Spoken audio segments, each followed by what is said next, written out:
19. A subtraction story.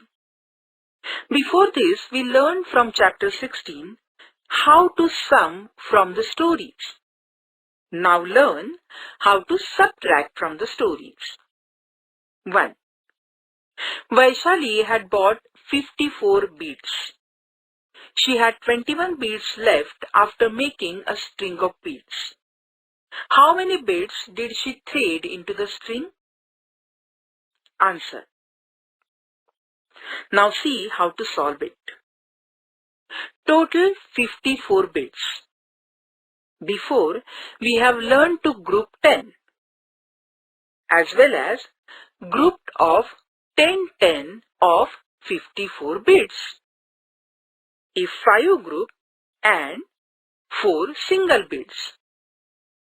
Like this, check it out now.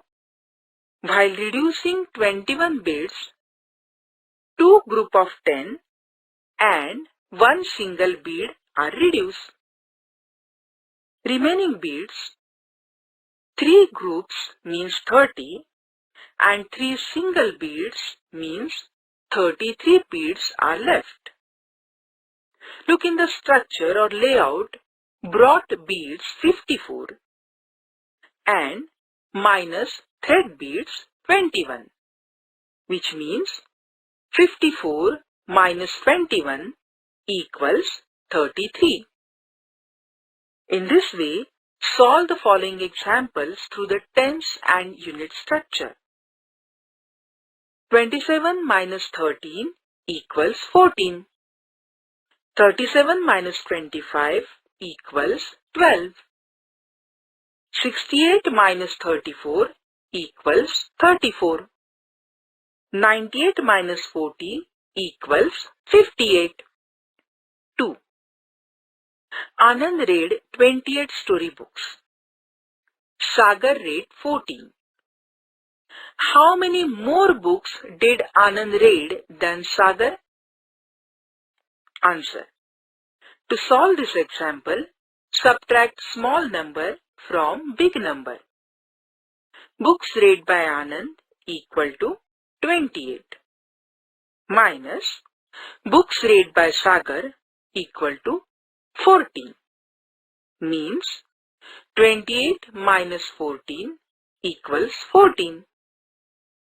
Anand reads 14 books more than Sagar.